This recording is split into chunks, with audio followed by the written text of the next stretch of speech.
Okay, so we were on this topic, going concern. So broadly, I discussed it in the last session that what happens when there is a going concern issue. Yes. So it is given in detail now that how does the auditor do the risk assessment procedure for this going concern issue? How does he does additional procedure and what happened like when he found something related to this going concern?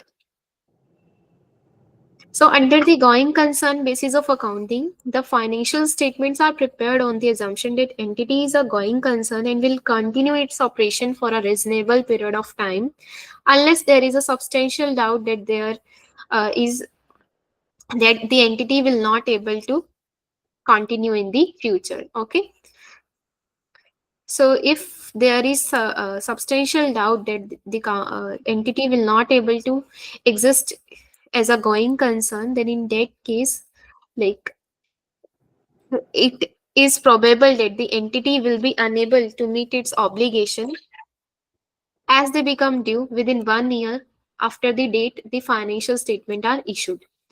Okay, so this is the meaning of going concern, that uh, going concern means that company will be able to continue in the future. If there is a doubt that company will not able to continue in the future, okay, maybe because they do not able to meet their obligations as they become due.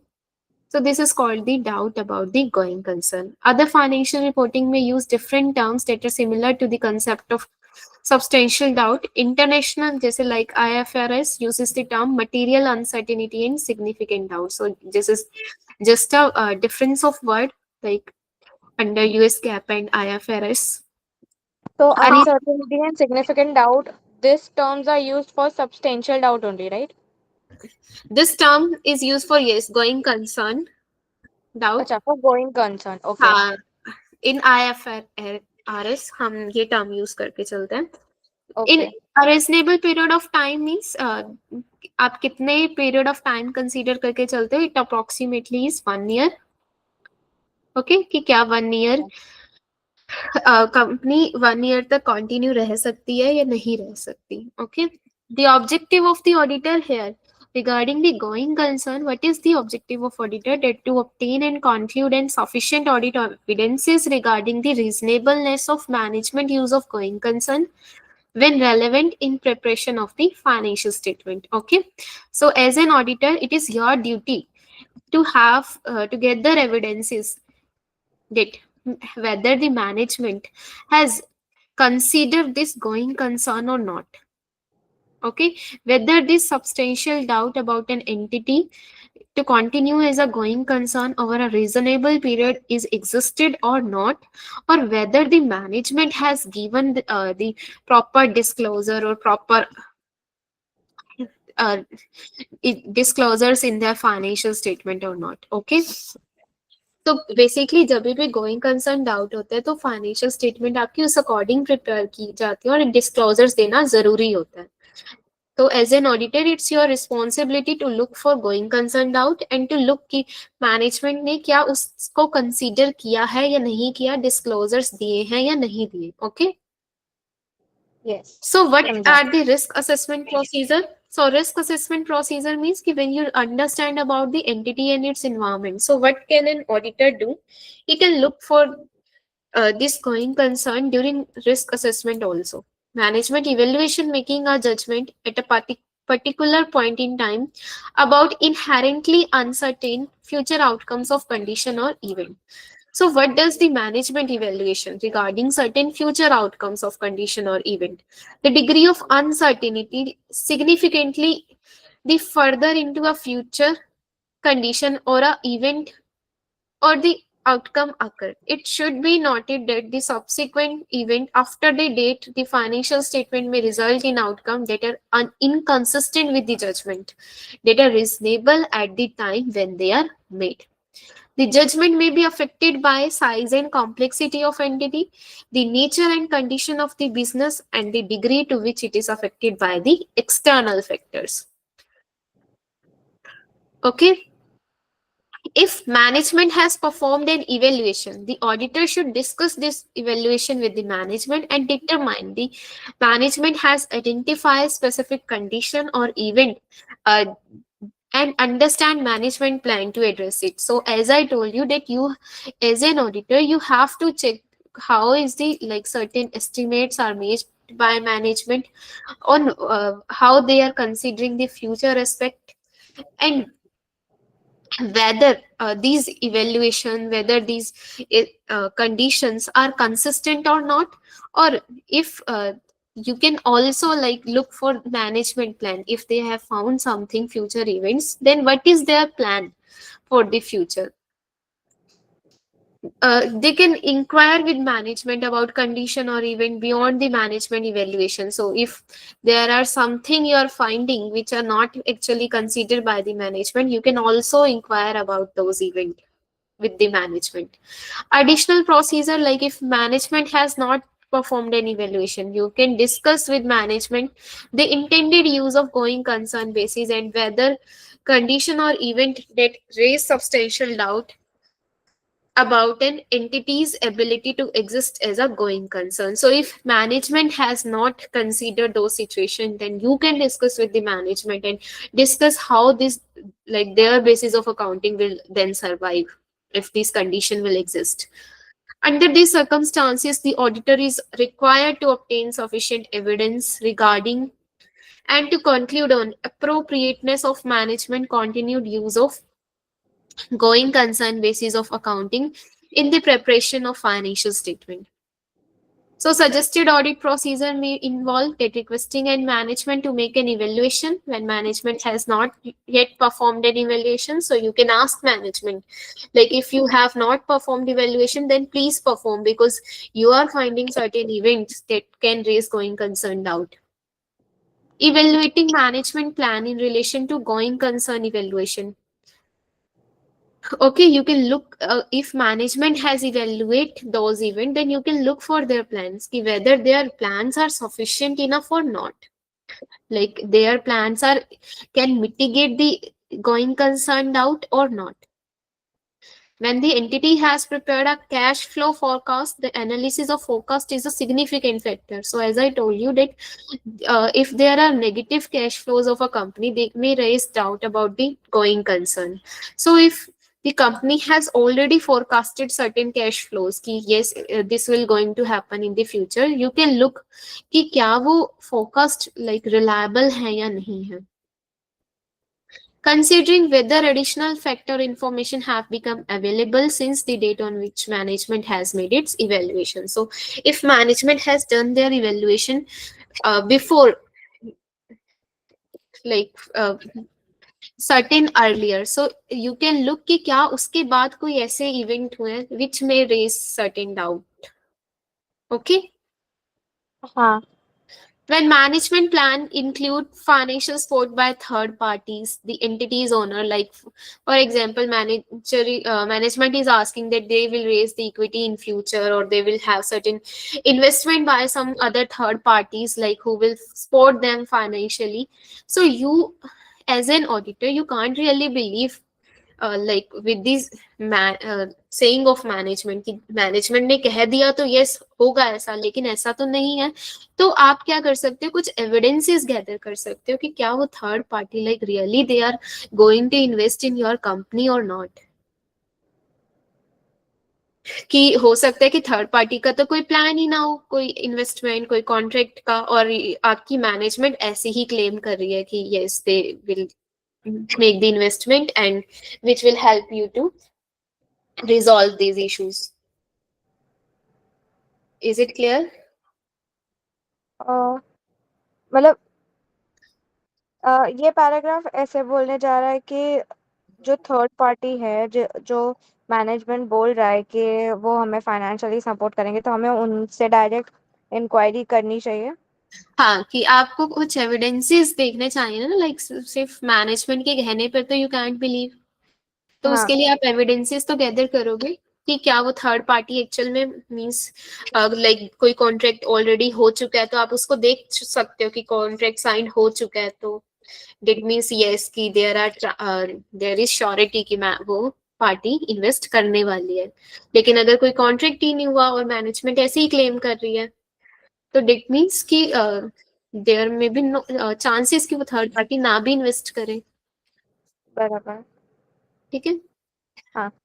Failure to obtain written evidence constitute a lack of sufficient appropriate audit evidences regarding the intent of spotting parties to provide the financial spot. In this situation, the auditor should conclude management's plan are insufficient to elevate the determination that substantial doubt exists about the entity's ability to exist as a going concern. Okay.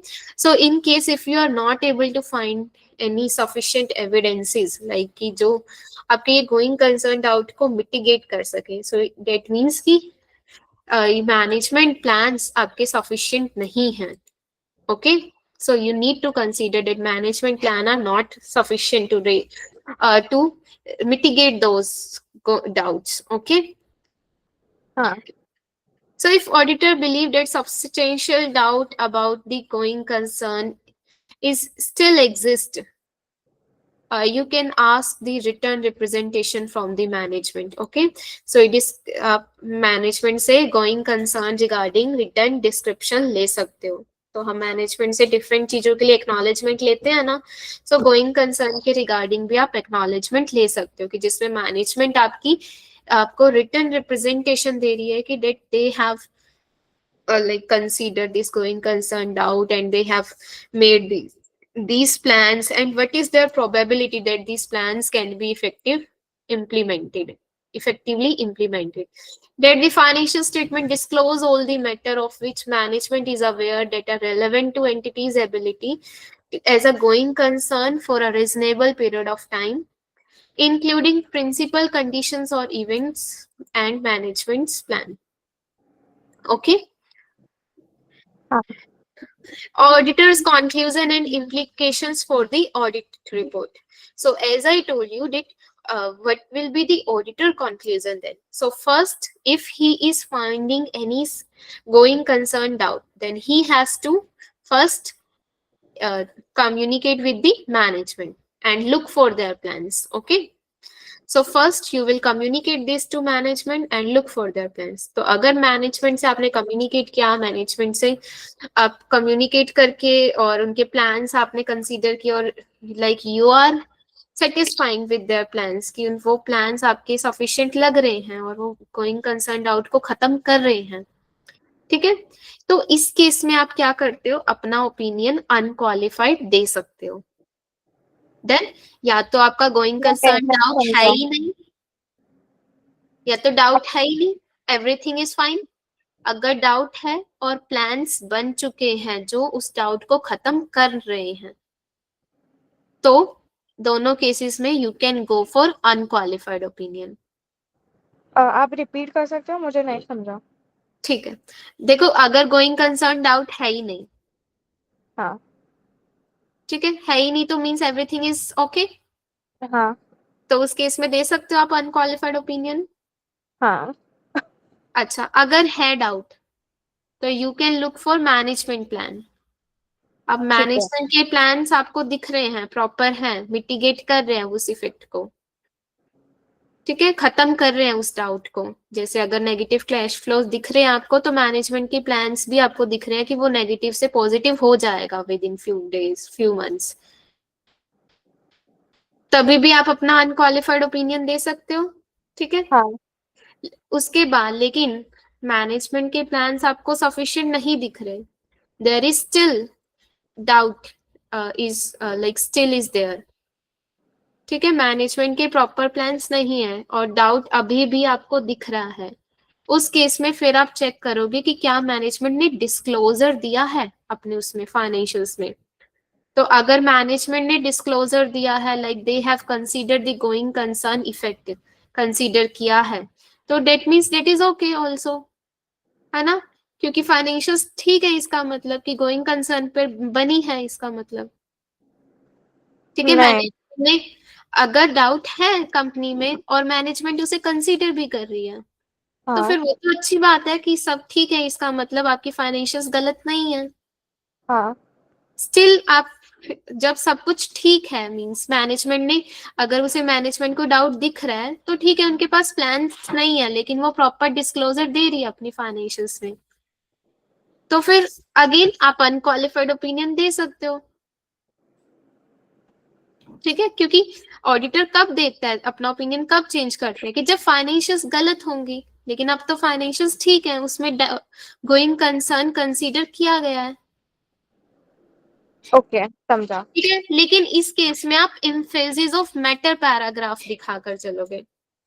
Emphasis of matter paragraph क्या होता है कि additional paragraph आप include करते हो। Sorry, emphasis of matter paragraph नहीं, एक separate paragraph going concern से रिलेटेड, वो हम रिपोर्ट्स में पढ़ेंगे, वो आप इसमें इंक्लूड करके चलते हो। ठीक है, हम इसमें इम्फेसिस ऑफ खाली मैटर में, इम्फेसिस ऑफ मैटर कब करते हो, जब सेकेंड वाला केस जो मैंने आपको बताया कि मैनेजमेंट के प्लान्स प्रॉपर हैं। ओके। कुछ कह रहे थे आप? आपने बोला ना हम फर्स्ट वाला नोट करते हैं जबकि गोइंग कंसर्न का कोई वो नहीं है, सॉरी। डाउट नहीं। हम्म इफ अगर गोइंग कंसर्न का कोई डाउट नहीं है तो हम्म हम एक पैराग्राफ में लिख लेते हैं। एक सेकेंड रुको, आप भी बोलना। चलो अब बताओ। आपने अभी बोला ना हम्म कि अगर इफ गोइंग कंसर्न का डाउट नहीं है, हाँ, सब बराबर है, तो हम एक नोट पैराग्राफ लिखते हैं। देखो, वो सबसे पहले तो डाउट है ही नहीं, तो फिर उसमें तो हाँ। कुछ करने की जरूरत नहीं है, आप अपना अनक्वालिफाइड ओपिनियन दो। ओके। लेकिन अगर डाउट है तो यू कैन हाँ। लुक फॉर मैनेजमेंट प्लान, कि हाँ। मैनेजमेंट के प्लान से वो खत्म हो रहा है डाउट या नहीं हो रहा। ठीक है, खत्म ओके। हो रहा है तो उस केस में आप क्या करते हो, अगेन अनक्वालिफाइड ओपिनियन देते हो, लेकिन emphasis of matter paragraph show करते हो। ठीक है। ठीक है, और अगर मैनेजमेंट के प्लान सफिशिएंट नहीं है तो फिर आप क्या देखते हो, क्या डिस्क्लोजर्स प्रॉपर है या नहीं है। तो अगर डिस्क्लोजर्स प्रॉपर हैं तो उस केस में अगेन आप अपना अनक्वालिफाइड ओपिनियन देते हो, और उस केस में you can include separate paragraph also. ठीक है, यहाँ इन फेजेस ऑफ मैटर था, इस केस में आपका एक सेपरेट पैराग्राफ इंक्लूड हो जाता है गोइंग कंसर्न वाला रिपोर्ट ठीक में। है। ठीक है, हाँ। अच्छा, अब डिस्क्लोजर्स भी ना दे रखे हो मैनेजमेंट ने, फिर क्या करें। तो अगर प्रॉपर डिस्क्लोजर भी नहीं है तो फिर उस केस में तो इट मींस आपकी फाइनेंशियल्स गलत है, हाँ। तो उस केस में आप क्वालिफाइड या एडवर्स ओपिनियन देकर चलते हो। ओके, हाँ, समझा। Is it clear? यस। ठीक है, ये था आपका गोइंग कंसर्न रिगार्डिंग। ठीक एनी है। डाउट? No doubt. ठीक है, आप कम्युनिकेशन विद टीसीडब्ल्यूजी, आप टीसीडब्ल्यूजी से कम्युनिकेट कर सकते हो, like any nature of event condition that raise doubt about the going concern, auditor's consideration of management plan, whether the management uses going concern basis is appropriate under the circumstances or not, adequacy of related disclosure or implication. So you can discuss this matter with the TCWG also. Okay. हाँ। Documentation का मतलब क्या है, कि आपको क्या क्या अपने वर्क पेपर्स में इंक्लूड करना है। सो यू विल इंक्लूड जो भी आपको कंडीशंस दिख रही हैं, elements of management plan, auditors procedure जो आपने परफॉर्म किए हैं, कंक्लूजन जो आपने निकाला है। ठीक है, जैसे if substantial doubt remain, the auditor should document the possible effect of condition. ठीक है, अगर you are not satisfied with management plan, then you have to document कि क्या क्या possible effect हो सकते हैं उस going concern के। If substantial doubt is elevated, अगर substantial doubt खत्म हो रहा है तो should document the auditor's conclusion regarding the need for adequacy of disclosure of the principles, condition or event that initially caused the auditor to believe that there was substantial doubt and management's plan that elevated the substantial doubt. Okay. So you need to document these things in your work papers. Your conclusion whether or not an emphasis of matter paragraph क्या include करना है या नहीं करना अपनी report में. Okay. Yes. Management's disclosed obligation related to going concern. Okay, so what is management's disclosed obligations? So, in absence of the event to the contrary, an entity is assumed to have a life that is indefinite or sufficiently long enough for it to accomplish its objective and fulfill its legal obligation. So, financial statement prepared under the presumption are referred to as a going concern basis of accounting. So, when you are assuming that your entity will run forever, okay, it will not shut down in the near future, then this type of accounting is called this going concern basis of accounting. Okay, management must evaluate. So these are the management like duties are given that management should evaluate for annual interim period whether the conditions are like there that can raise going concern doubt or not. So if conditions are there, then you have to prepare your accounting on the basis of that. Okay, you have to prepare certain plans to mitigate those risks, or if you are not able to like plan, then you need to disclose in your financials. Okay, so this is the duties of management are given. Going concern doubt regarding क्या क्या situations हो सकती है, like आपके negative financial trend चल रहे हैं, जैसे कुछ ऑपरेटिंग लॉसेस आपके कंटिन्यूसली चल रहे हैं कंपनी में, company is facing heavily losses or recurring losses. Other indication of possible financial difficulties like it is doing default on the loan. Okay, it is rages in dividend, like dividend नहीं दे रही बल्कि इकट्ठा हुए जा रहा है dividend. Denial of usual trade credit कि जो supplier से credit मिल जाता था उसे वो अब मिल ही नहीं रहा. So that means there is something problem with the problem of supplier with the entity कि शायद entity उनके पैसे नहीं चुकाती इसलिए अब वो उन्हें credit देने के लिए तैयार नहीं है. Need to restructure debt to avoid default, non-compliance with statutory capital requirement, or need to seek new method or dispose of substantial asset. Internal matters like आपका काम रुक गया, labor difficulties, substantial dependence on success of particular project. External matters like कोई ongoing litigation है, कोई uninsured catastrophe means कि कोई बहुत ज्यादा कंपनी को लॉस हो गया है जो इंश्योर्ड भी नहीं था, मतलब इंश्योरेंस भी नहीं था जिसका, like hurricane, tornado, earthquake, flood. ठीक है, तो ये कुछ सिचुएशंस हैं जो कंपनी के अंदर गोइंग कंसर्न डाउट को रेज कर सकती हैं. Is it clear? Yes. So management should consider both quantitative and qualitative information when evaluating the entity's ability to meet its obligation, including items such as the following. The entity's current financial condition, including its liquidity sources at the date the financial statement are issued. The entity's conditional and unconditional obligation due to anticipated within 1 year after the date the financial statement are issued. Okay, so management need to consider both qualitative and quantitative information. The fund necessary to maintain entities' operations. Management should consider the mitigating the effect. So as I told you कि जब management को अगर ये चीजें दिख रही हैं, then they have to make certain plan कि जिससे उस ये risk को कम किया जा सकता है. ठीक है, लाइक कि उसे अपनी डेप्थ रिस्ट्रक्चर करनी है, बोरो करना है कहीं से, डिले करने एक्सपेंडिचर कि एक्सपेंडिचर डिले करे वो, और अपनी रिसीवेबल्स लाइक को रिसीवेबल्स जल्दी इकट्ठा करे जिससे कंपनी के कैश फ्लोज इंप्रूव हो सके, डिस्पोज ऑफ कर दे लाइक जिससे बहुत ज्यादा लॉसेस हो रहे हैं जिस असेट से या जिस लाइन ऑफ बिजनेस से, उसे डिस्पोज ऑफ करने वाली है या इक्विटी रेज करने वाली है.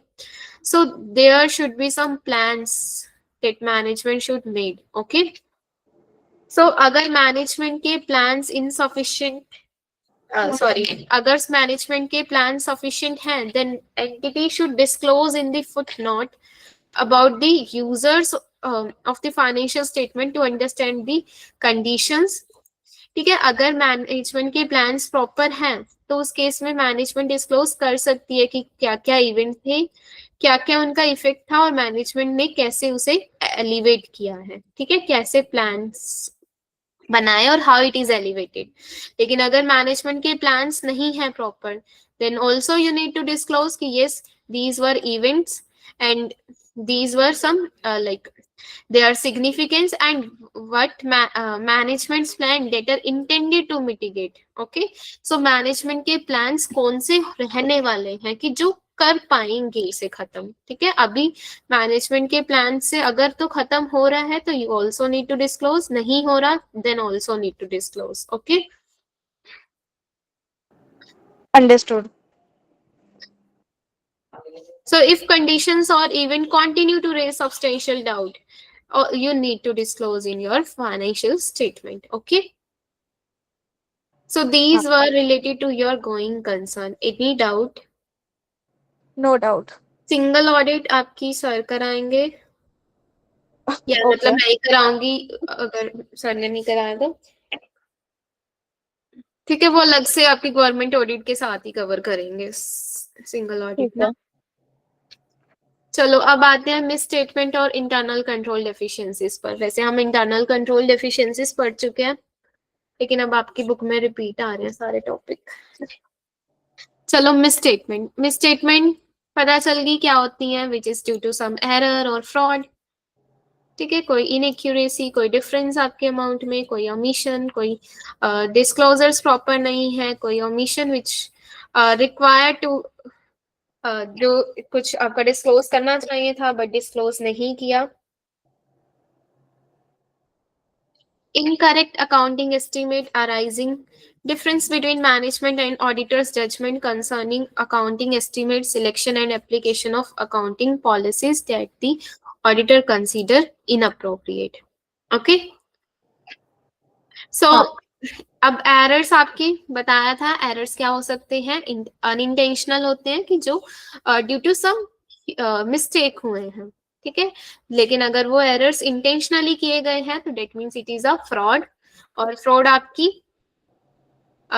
जो मिसस्टेटमेंट है ड्यू टू फ्रॉड दो तरीके से हो सकती है, फ्रॉडुलेंट फाइनेंशियल रिपोर्टिंग से या मिस अप्रोप्रिएशन ऑफ असेट से. ठीक है, आपकी या तो फाइनेंशियल्स में फ्रॉड किया गया है, लाइक आपके नंबर्स एक्यूरेट नहीं है, या फिर आपकी नंबर्स तो ठीक थे लेकिन जो असेट थे उसे ही मिस अप्रोप्रिएट कर रखा है, किसी ने चुरा लिए उस असेट्स को. आपकी मिस स्टेटमेंट फैक्चुअल हो सकती है, लाइकली हो सकती है, मींस जजमेंटल हो सकती है या प्रोजेक्टेड हो सकती है. मतलब आपके जो ये फाइनेंशियल्स में मिस स्टेटमेंट आए हैं वो या तो factual means non miss statement है कि ये अमाउंट होना चाहिए था लेकिन ये दिखा रखा है. लाइकली का मतलब कि जो जजमेंट में प्रॉब्लम आई है, जैसे अकाउंटिंग एस्टिमेट्स आपके बनाए हैं तो उसमें जजमेंट प्रॉपर नहीं थी. प्रोजेक्टेड का मतलब कि जो फ्यूचर नंबर्स प्रोजेक्ट किए गए हैं वो प्रॉपर नहीं है. ओके, हाँ. So non-misstatement consists of amount, classification, presentation, or disclosure that are different from than required by the applicable financial reporting framework. These are factual misstatement about which there is no doubt. Likely misstatement represent the auditor's best estimate of total misstatement. So factual misstatement like for which there is no doubt कि जो आपकी जिसमें मतलब शक की कोई गुंजाइश ही नहीं है. लाइक आपका अमाउंट 5,000 था लेकिन कंपनी ने 50,000 दिखा रखा है. तो these are called factual misstatement. Likely misstatement means कि जब आपको लाइक टोटल मिसस्टेटमेंट में से when you are estimating the best estimate. Okay, these include judgmental misstatement arising from the judgment. जैसे अकाउंटिंग एस्टिमेट्स बनाए तो उन एस्टिमेट्स में से आपके वो जो एस्टिमेट्स जिन असम्पशंस पे बना रखे हैं उन असम्पशंस के अकॉर्डिंग आपका अमाउंट कुछ बनता था लेकिन कंपनी ने कुछ और दिखा रखा है. So these are some judgmental misstatement. Okay, okay. और प्रोजेक्टेड का मतलब कि जो best estimate of misstatement in the population की जो आपकी पॉपुलेशन में कि क्या प्रोजेक्टेड मिसस्टेटमेंट हो सकती है. जैसे हमने कहा था कि सैंपल के बेसिस पर हम पॉपुलेशन पे प्रोजेक्ट करते हैं. हाँ So these are called projected misstatement. समझा।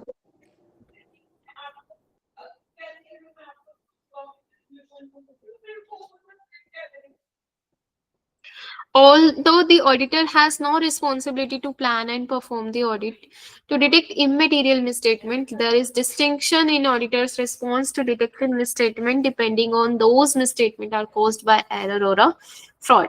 Okay. So as an हाँ auditor, your responsibility is to detect material misstatement. Okay. But if you are finding your misstatement due to error or fraud, then you have to approach it differently. When the auditor encounters evidence of potential fraud, regardless of materiality, the auditor should consider the implication for the integrity of management or employee. So, if there is some misstatement due to fraud, so fraud का मतलब क्या है कि चाहे वो immaterial है लेकिन वो आपकी कंपनी के लिए लाइक एक हजार्डस चीज हो सकती है. So you need to consider that. Next is audit engagement summary of uncorrected misstatement. So, in evaluating the financial statement are presented fairly in conformity and applicable financial reporting framework, the auditor must consider the effect both individually or in aggregate of misstatement that are not corrected by the entity other than those that are clearly trivial. तो जब आपको misstatement मिलती है तो आप क्या करते हो? अगर जो आपको क्लियरली ट्रिवियल दिख रही है, क्लियरली ट्रिवियल का क्या मतलब है? जिनका अमाउंट बहुत बहुत बहुत कम है, कि जो इंडिविजुअली या इकट्ठी भी हो जाएंगी ना तो वो आपकी मतलब इतनी सिग्निफिकेंट नहीं बनेंगी. जैसे मान लो आपकी कोई मिसस्टेटमेंट आपको 2, 3, 4, 5 जस्ट एक एग्जांपल दे रही हूँ आपको 2, 3, 4, 5 ऐसे दिख रही हैं इतने अमाउंट की बस. तो ये अमाउंट इतना कम है कि अगर 2 इंडिविजुअल भी लोगे या इन सबको टोटल करके भी लोगे तो ये इतना कम अमाउंट बनेगा कि इसको सिग्निफिकेंट नहीं कर सकते हम कंसीडर. सो उसको हम बोलते हैं क्लियरली ट्रिवियल. तो जो मिसस्टेटमेंट क्लियरली ट्रिवियल होती है उसको तो हम एक साइड पे रख देते हैं, उसके बाद बाकी मिसस्टेटमेंट को देखते हैं जो अनकरेक्टेड रह गई हैं. Then you need to consider कि क्या अब आपकी स्ट्रेटेजी या प्लान सफिशिएंट थे कि अब आपको इतनी मिसस्टेटमेंट मिली है तो इसके अकॉर्डिंग क्या प्लान सफिशिएंट थे या अब आपको मटेरियलिटी लेवल अपना रिवाइज करने की जरूरत दिख रही है. तो first you need to consider that. Okay. Before considering the aggregate effect of identified uncorrected misstatement, the auditor should consider each misstatement separately to evaluate. Okay. So अब misstatement जो uncorrected है basically, you need to consider their aggregate effect. लेकिन सबसे पहले आप उन misstatement को check करोगे कि क्या वो मिसस्टेटमेंट आपकी किस चीज से रिलेटेड है. क्या ऐसा है कि उस मिसस्टेटमेंट से और मिसस्टेटमेंट होने के चांसेस हैं या नहीं है. Okay. So it effect in relation to the relevant individual classes of transaction, account balance, presentation, disclosure. Okay, what is their effect? Whether in considering the effect on the financial statement as a whole, it is appropriate to offset misstatement or the effect of misstatement related to the prior period. Okay. So you need to first consider those misstatement before aggregating them. When the auditor uses audit sampling to test the relevant assertion, they should project the amount of non-misstatement identified in sample. That projected misstatement along with the result of other substantive procedure contribute to the auditor assessment of likely misstatement in the balance of class. ठीक है. जब आप sampling करते हो आप कर चुके हो ना कि आप पहले सैंपल पे निकालते हो उसके बाद उसे पॉपुलेशन पर प्रोजेक्ट करते हो. हाँ अगर मैं क्वालिटेटिव एस्पेक्ट देखूं उन मिसस्टेटमेंट का कि लाइक कि अगर वो मिसस्टेटमेंट मेरी मान लो इमटेरियल है लेकिन वो कॉन्टिन्यूसली हो रही है, इसका मतलब कि अगर कोई रिकरिंग हो रही है कोई मिसस्टेटमेंट तो वो कल हो सकता है कि वो कलेक्टिवली मतलब मटेरियल बन जाए. ठीक है. हो सकता है. दूसरी चीज कि अगर कोई आपको मिसस्टेटमेंट ऐसी दिख रही है जो आज तो इमटेरियल है लेकिन उसके चांसेस है कि वो कल को जाकर बड़ी बन सकती है, तो you need to consider that. Okay, means आपको क्वालिटेटिव कंसीडरेशन भी करनी पड़ेगी कि क्या पोटेंशियल इफेक्ट हो सकता है मिसस्टेटमेंट का। द मिसस्टेटमेंट जो एक लॉस को इनकम में चेंज कर सकती है, जैसे अब कंपनी के $100 लॉस से जस्ट थोड़ा सा चेंज करने पर वो लॉस आपका इनकम में बदल गया, चाहे वो अमाउंट इमेटीरियल था, लेकिन उससे लॉस इनकम में चेंज हो गया, that means it need to be considered. Okay, हाँ, the potential effect of misstatement or entity complies with loan covenant other contractual agreement, कि आपकी कुछ मिसस्टेटमेंट ऑल्दो इमेटीरियल हो सकती है लेकिन उनका क्वालिटेटिव इफेक्ट ज्यादा हो सकता है। ठीक है, so you need to consider their qualitative effect, कि क्या उन ऐसी मिसस्टेटमेंट भी हो सकती है जो आज नहीं बल्कि कल को चल के लाइक कंपनी के लिए बहुत इफेक्ट डाल सकती है कंपनी की फाइनेंशियल्स पर। या मान लो कि आपकी कुछ मिसस्टेटमेंट ऑल्दो इमेटीरियल है लेकिन उस मिसस्टेटमेंट से आपकी मैनेजमेंट कंपनसेशन बोनसेस जो है उसमें बहुत ज्यादा चेंज आ रहा है। जैसे मान लो आपके $10,000 तक पर 8% का कंपनसेशन मिल रहा था या बोनस मिल रहा था, वो 10 से 12 होते ही चाहे $2,000 का डिफरेंस आया, लेकिन उससे बोनस सीधा आपका 8 to 10% हो गया। सो डेट मीन्स कि अगर कुछ मिसस्टेटमेंट इमटेरियल भी है लेकिन still they are affecting the compensation part, so you need to consider that. Effect of misclassification, significance, या मान लो आपकी कोई फॉरेन ऑफिशियल्स को मान लो कोई पेमेंट कर रखी है, ऑल्दो इट इज इमटेरियल, लेकिन क्योंकि ये इलीगल है तो फिर कंपनी के लिए एक ह्यूज लॉस ला सकती है, एक ह्यूज पनिशमेंट ला सकती है। Okay, so as an auditor, it's your responsibility to look for the quantitative as well as qualitative aspect. So अब आपकी मिसस्टेटमेंट आपने देख ली, इकट्ठी कर ली, अब आप चेक करोगे कि क्या वो आपकी मटेरियलिटी को अप्रोच कर रही है या नहीं कर रही। So if they are approaching the materiality level, the auditor should consider whether there is greater than acceptably low level of risk that uncorrected misstatement when taken aggregate together could exceed the materiality level. So if the auditor should reconsider the nature and extent of further audit procedure. Okay, सो आपकी materiality level को approach कर रही है आपकी misstatement या नहीं, you need to consider that. Also you have to check कि अब जो मैंने अनडिटेक्टेड छोड़ दी है मिसस्टेटमेंट, कि उसके कितने चांसेस हो सकते हैं कि वो मटेरियलिटी को क्रॉस कर जाए। समझा। Auditor should document the level of materiality, tolerable misstatement. So everything you need to document. Summary of uncorrected misstatement. Other than those that are clearly trivial, you need to mention the amount which you are considering the clearly trivial. ठीक है, कितने amount को आप clearly trivial दिखा रहे हो, कितने आपकी अनकरेक्टेड मिसस्टेटमेंट है, कितनी आपकी जो है मतलब कंक्लूजन क्या निकाला आपने, आपका मटेरियलिटी लेवल आपने क्या डिसाइड किया है।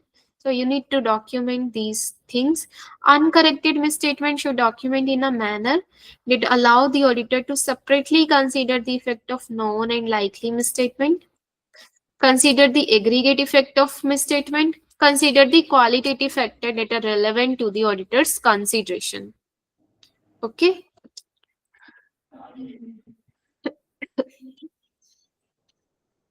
हेलो। Yes. वो बीच में आवाज चली गई थी आपकी। अच्छा, the auditor should communicate on a timely basis with the appropriate level of management all misstatement accumulated during the audit. So you need to communicate all the misstatement to the management कि जो आपको misstatement दिख रही है, because you will ask management to correct those misstatement, or if they are not correcting those misstatement then you need to obtain understanding कि what is the reason कि क्यों नहीं मैनेजमेंट उसको करेक्ट करना चाह रही मिसस्टेटमेंट को, और अगर नहीं करेक्ट करना चाह रही तो means that misstatement will be considered as uncorrected और उस अनकरेक्टेड मिसस्टेटमेंट का क्या इफेक्ट हो सकता है आपकी फाइनेंशियल्स पर। ओके हाँ ठीक है, ये थी ऑडिटर की कंसीडरेशन रिगार्डिंग द मिसस्टेटमेंट। अब डेफिशिएंसीज की बात करें, डेफिशिएंसीज भी हम ऑलरेडी डिस्कस कर चुके हैं कि जब आपकी इंटरनल कंट्रोल्स में आपको कोई प्रॉब्लम दिख रही है। कंट्रोल डेफिशिएंसीज का क्या मतलब है, जब क्या है आपकी या तो डिजाइन या इम्प्लीमेंटेशन में प्रॉब्लम है, या तो आपके कंट्रोल्स डिजाइन ही नहीं प्रॉपरली या फिर इम्प्लीमेंटेड ही नहीं है properly. So these are called the control deficiency. ठीक है, कंट्रोल डेफिशिएंसीज अगर आपकी एग्रीगेट हो जाती हैं और एग्रीगेट होकर मटेरियल मिसस्टेटमेंट कोज कर सकती हैं, तो वो आपकी मटेरियल वीकनेस कहलाती है। वापस रिपीट करना तो। कि जब आपकी अच्छा डिजाइन में प्रॉब्लम है, इम्प्लीमेंटेशन में हाँ प्रॉब्लम है, तो ये कंट्रोल डेफिशिएंसीज है। हाँ ये पूरी कलेक्टिवली कंट्रोल डेफिशिएंसीज हो गई। लेकिन ओके ये कंट्रोल डेफिशिएंसीज, कुछ डेफिशिएंसीज आपकी फाइनेंशियल्स को मटेरियली इम्पेक्ट कर सकती हैं, अफेक्ट कर सकती हैं। उन डेफिशिएंसीज को हम मटेरियल वीकनेस बोलते हैं।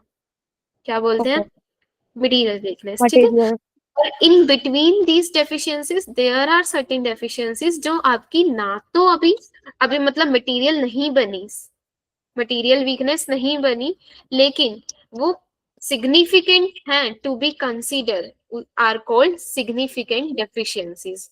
तो समझ रहे हो, एक सर्कल आपका हो गया कंट्रोल डेफिशिएंसीज का, हाँ उस सर्कल के अंदर आपकी फिर आएंगी सिग्निफिकेंट डेफिशिएंसीज, और सिग्निफिकेंट के अंदर आएंगी आपकी मटेरियल वीकनेस। ठीक है, समझा हाँ सो डिजाइन में मतलब आपके डिजाइन प्रॉपरली नहीं है, control necessary to meet the control objective is missing, कि आपके कंट्रोल्स ही मतलब आपने जो डिजाइन कर रखा है वो ही प्रॉपर नहीं है। कि सपोज की कोई कंट्रोल्स बहुत जरूरी थे बट कंपनी ने तो वो डिजाइन में ही नहीं रखे, तो जब वो चीज बनाई ही नहीं गई तो वो इम्प्लीमेंट कैसे होगी। ठीक है, हाँ ऑपरेशंस डेफिशिएंसीज मतलब कि जो इम्प्लीमेंटेड नहीं है प्रॉपरली।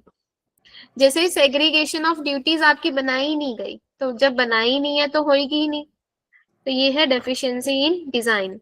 या फिर आपकी पॉलिसीज में सेग्रीगेशन बनाई है लेकिन कंपनी ने इम्प्लीमेंट ही नहीं कर रखी उसे प्रॉपरली, सेग्रीगेट ही नहीं करी ड्यूटीज प्रॉपरली।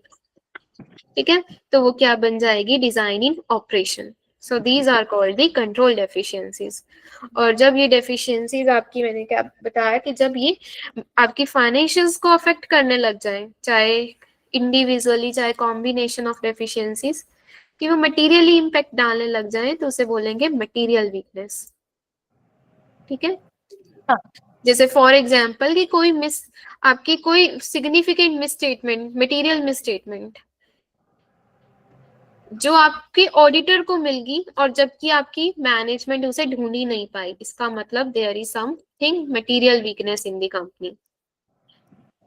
क्योंकि तभी तो वो मिसस्टेटमेंट हो भी गई, मतलब कंपनी उसे प्रिवेंट भी नहीं कर पाई, डिटेक्ट भी नहीं कर पाई और करेक्ट भी नहीं कर पाई, जिसकी वजह से वो मिसस्टेटमेंट जाकर अब ऑडिटर को मिली है। ऑडिटर को इसलिए मिली है ना क्योंकि कंपनी नहीं उसे ढूंढ पाई, जबकि ऑडिटर ने ढूंढ ली वो, तो वो मटेरियल वीकनेस कहलाएगी आपकी।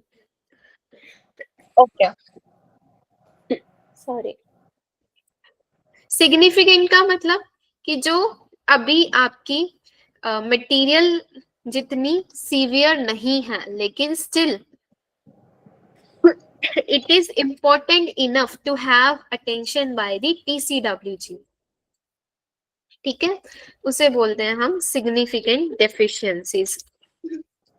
तो सेवेरिटी डेफिशिएंसी की डिपेंड करती है मैग्नीट्यूड ऑफ पोटेंशियल मिसस्टेटमेंट पे और रीजनेबल पॉसिबिलिटी।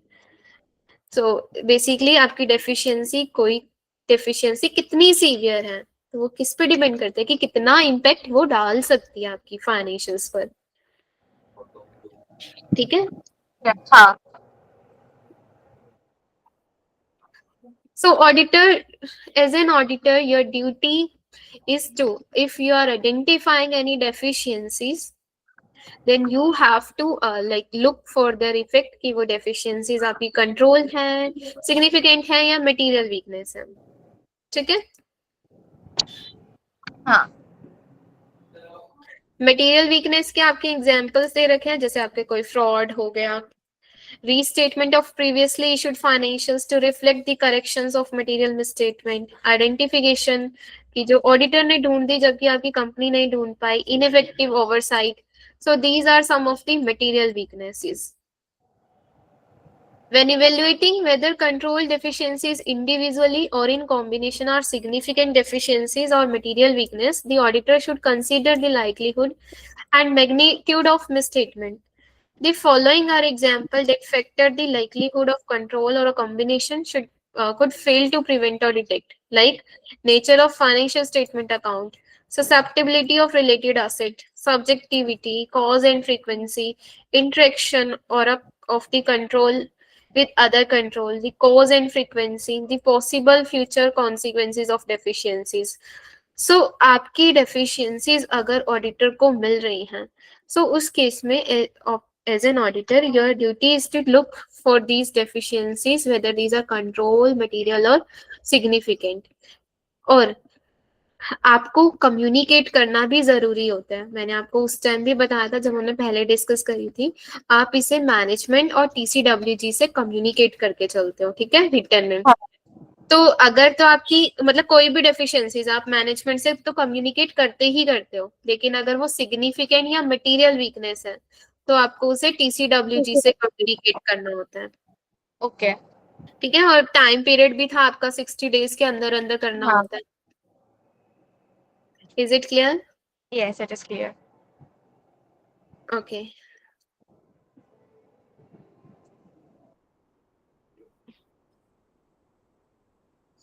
अब आपकी नॉन ऑडिट एंगेजमेंट में क्या है कि the auditor in a review should accumulate identify misstatement, कि अब आप नॉन ऑडिट एंगेजमेंट में क्या करते हो बेसिकली. सो जैसे रिव्यू है तो रिव्यू में again you will accumulate identified misstatement including the इनएडिक्वेट disclosure and you will evaluate कि वेदर इंडिविजुअली और इन एग्रीगेट की मटेरियल मॉडिफिकेशन चाहिए या नहीं चाहिए आपकी. ठीक है. मटेरियल मॉडिफिकेशन मतलब कि आप रिव्यू में आप क्या करते हो, आप लिमिटेड एश्योरेंस देते हो ना कि क्या आपकी हाँ. फाइनेंशियल स्टेटमेंट में कोई मटेरियल मॉडिफिकेशन यानी कुछ मॉडिफिकेशन जो मटेरियल अमाउंट का हो वो चाहिए या नहीं चाहिए, मतलब जिससे आपकी फाइनेंशियल स्टेटमेंट क्लियर हो जाए, लाइक फेयर बन जाए in accordance with the applicable financial reporting framework. Actually ये लाइंस आपकी एक्सप्लिसिटली मेंशन्ड होती हैं कि इस तरह से आपकी रिपोर्टिंग होती है. वो आप रिपोर्ट्स में पढ़ोगे ये सब. ठीक है. Okay. So during the review, an accountant become aware of the information may be incorrect or incomplete. The accountant should request the management to consider the effect on the financials and communicate the result of its consideration to the accountant. The accountant should then consider whether the result communicated by management indicate that they may be materially misstated. So basically आपका more or less same चीज है. आप उसमें बस misstatement जो भी collect कर रहे हो यू विल कंसीडर कि वो मटेरियल है या नहीं, करेक्ट की है या नहीं. सिमिलरली इसमें भी जो आपको मिसस्टेटमेंट मिल रही है आप उसे कंसीडर करते हो कि क्या वो आपकी मतलब उसमें मटेरियल मॉडिफिकेशन रिक्वायर्ड है आपकी फाइनेंशियल्स में या नहीं है. अगर मटेरियल मॉडिफिकेशंस रिक्वायर्ड हैं, आप ऐसे ओपिनियन देते हो ना, अनक्वालिफाइड क्वालिफाइड नहीं देते, आप ये बोलते हो कि क्या मटेरियल मॉडिफिकेशन रिक्वायर्ड है या नहीं है. ओके. सो अगर रिक्वायर्ड है तो you have to change your report accordingly. हाँ. Okay. So these are related to your non audit engagement. ठीक है. ठीक है. फिर ये नेक्स्ट टॉपिक हम कल से करें, audit of internal control ICFR okay. Audit. चलेगा. ठीक है. यहाँ तक कोई डाउट है तो आप बता दो. नहीं, कोई डाउट नहीं है. मुझे एक डाउट है. हाँ पूछो. मैंने स्क्रीनशॉट लिया था. ठीक मैं है. 1 सेकेंड वो आपसे शेयर करती हूँ. ठीक है.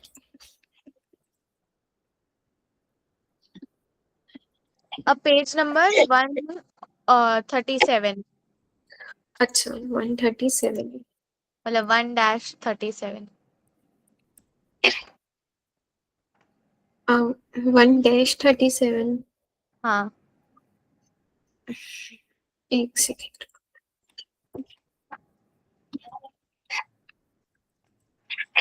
आप मुझे टॉपिक बता दो या तो। Dodd Frank act, title 9, subtitle E, accountability and executive compensation. Dodd Frank है। अच्छा, इसमें मतलब आपको क्या डाउट आ रहा है? ये वैसे मुझे मिला नहीं कहाँ। 137 फर्स्ट पार्ट है ना, ये एक सेकेंड में मेन टॉपिक बताती हूँ।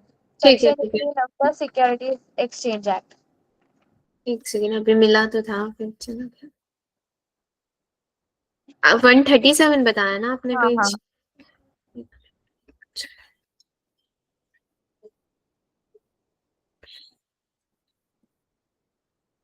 ठीक है, आप बोलो इतने। मैं फोटो भेजू नहीं, बस मिल गया, आप बताओ। क्या? तो हम्म। उसमें ये मुझे समझा नहीं कि at least every 3 years shareholders are asked to vote. Every year